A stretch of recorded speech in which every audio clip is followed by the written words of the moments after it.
Okay, good evening po. Sa mga hindi pa po alam kung paano mag-refund, okay, ganito po siya, no. Example, ito. Ayan.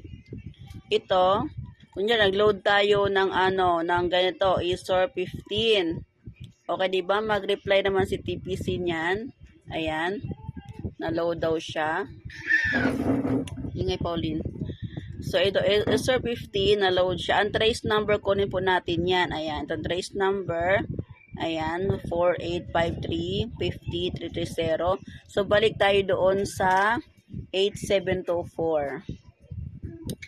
Ito lang po gawin natin, guys. RF space. Ilagay natin yung trace number.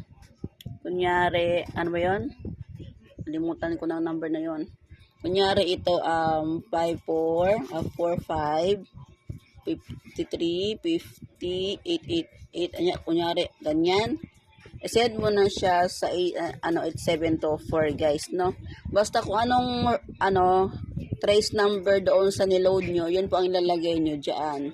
Tapos mag-reply po yan si TPC kung nag-successful po ba or hindi or unsuccessful. Tapos wait na lang po tayo kung kailan po maibigay ang refund natin. Pero meron po validation, guys, hanggang 3 days po ang ating refundable, guys. So yun lang po, guys. Thank you.